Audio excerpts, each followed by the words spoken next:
रीमा की शादी को 2 साल हो गए थे, मगर अभी तक उसकी कोई औलाद नहीं थी। उसकी सास कोई दिन ऐसा नहीं जाता था कि उसके सास-ससुर उसको ताना नहीं मारते हों। बेचारी रीमा करती भी क्या, खामोश हो जाती थी और वो दिन-रात प्रार्थना करती थी कि उसको एक औलाद हो जाए। मगर शादी को अब 5 साल हो गए थे, मगर उसकी कोई औलाद नहीं हुई। अब तो उसका पति भी उससे थोड़ा खिंचा-खिंचा रहने लगा था। बेचारी रीमा दिन-रात टेंशन में रहने लगी थी। टेंशन की वजह से वो बीमार रहने लगी। एक तरफ औलाद ना होने का गम, दूसरी तरफ घर ससुराल वालों के ताने। बस रीमा अंदर ही अंदर घुलती जा रही थी। सुबह का समय था। पड़ोस वाली अलका आंटी घर आईं और बोली, बहन जी ये लीजिए मिठाई, हमारे घर पोता आया है। उनके बेटे की पिछले साल ही शादी हुई थी। इतना सुनना ही था कि अलका आंटी के जाने के बाद हमारी सास तो हम पर बरस पड़ी। बोली, देखो साल भर हुआ है और उनका बेटा भी आ गया और यहाँ 5 साल होने को है, लेकिन औलाद का कोई अता पता ही नहीं। ये बांझ हमारे घर आने को ही रह गई थी। इतना सुनना ही था। रीमा को बहुत धक्का लगा। बांझ शब्द उसके कानों में गूंजने लगे। पूरी पूरी रात उसने रो रो कर बिताई। उसका पति भी उस रात कमरे में नहीं आया। कोई ऐसा भी न था जो रीमा को ढांढस बंधाए। रीमा ने सोच लिया कि वो अब डॉक्टर को दिखाएगी। अगली सुबह वो डॉक्टर के पास जाने के लिए तैयार होने लगी। उसकी सास ने उससे पूछा, कहाँ जा रही हो? मैं डॉक्टर के यहाँ जा रही हूँ। कोई फ़ायदा नहीं है तुम्हारे जाने का। याद नहीं है 2 साल पहले जब तुम गई थी तो 2 साल जड़ी बूटियाँ पी थीं, मगर कोई फ़ायदा नहीं हुआ था। मगर रीमा ने उनकी एक न सुनी और वो चली गई। वहाँ उसने जाने-माने अस्पताल की लेडी डॉक्टर को दिखाया, जिनका नाम पूरे शहर में था। डॉक्टर ने उनको कुछ टेस्ट लिखे, कुछ हॉस्पिटल में थे, कुछ बाहर, मगर टेस्ट बहुत महंगे थे। उसे पता था कि वो अगर अपने पति सास से कहेगी तो वो कभी इतने रुपए नहीं देंगे। पहले की तरह किसी नीम हकीम को दिखा देंगे। उस हकीम के काढ़े पीने से उसे पहले बहुत दिक्कत हो गई थी। अब रीमा ने सोचा कि वो अपने टेस्ट ज़रूर करवाएगी। इसके लिए उसने अपने सोने का हार घर वालों से छुपकर बेच दिया। अगले दिन रीमा डॉक्टर के यहाँ गई।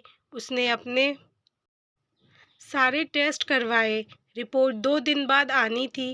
रीमा को वो 2 दिन 2 साल की बराबर लग रहे थे।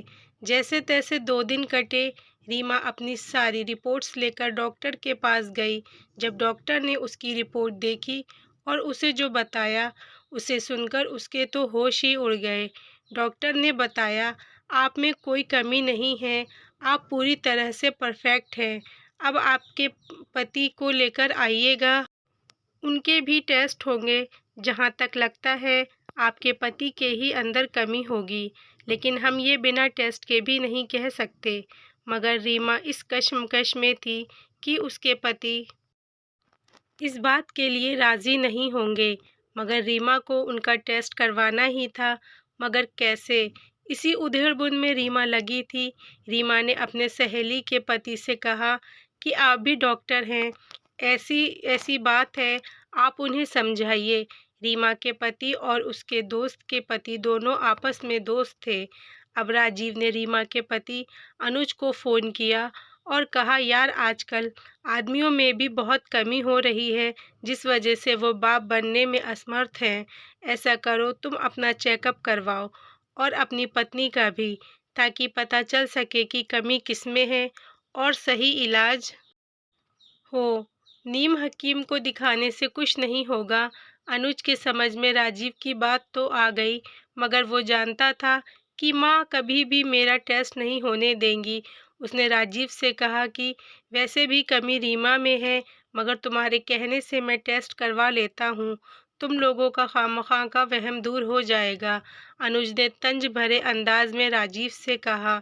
अगले दिन उसने रीमा से कहा कि चलो डॉक्टर के यहाँ चलते हैं, कुछ टेस्ट करवाने हैं, मगर माँ को नहीं पता चलना चाहिए। वो दोनों चुपचाप डॉक्टर के यहाँ चल दिए। जब माँ ने पूछा तो अपनी दोस्त के यहाँ जाने का बहाना कर दिया। वहां जाकर अनुज के कुछ टेस्ट हुए। रीमा ने कहा कि मेरी तबीयत ठीक नहीं हो रही, मैं कल करवा लूंगी।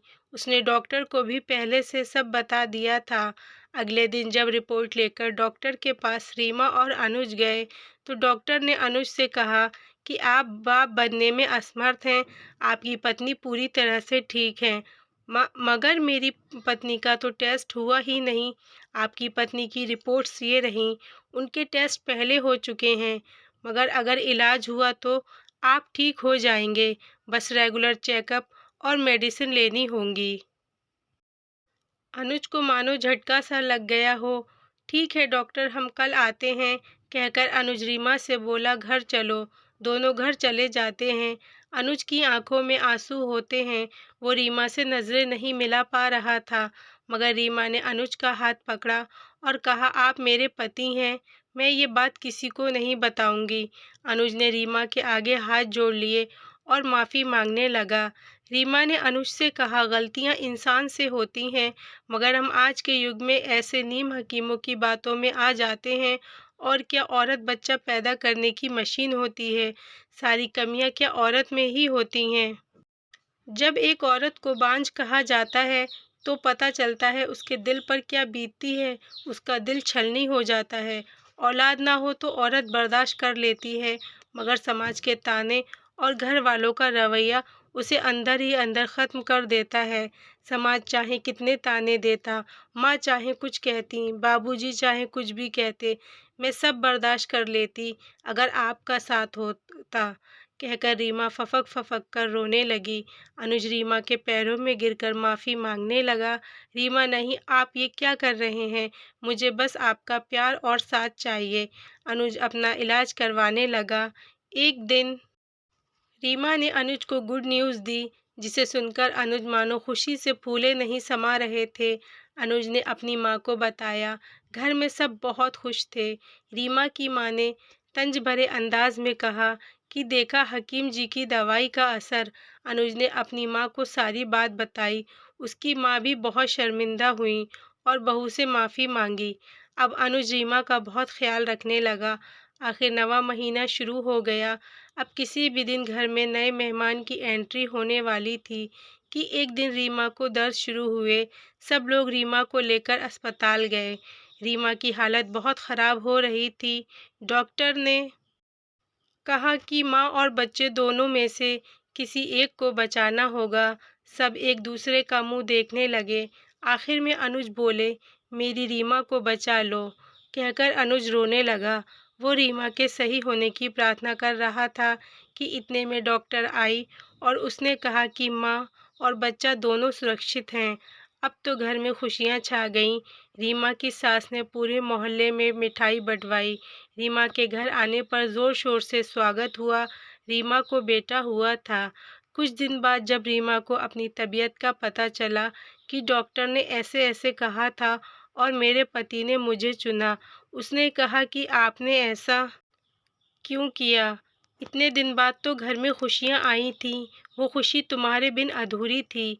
मुझे बस मेरी रीमा चाहिए थी। इतना सुनना ही था कि रीमा रोने लगी और कहने लगी कि बस आज मुझे अपनी ज़िंदगी की सबसे ज़्यादा खुशी मिली है।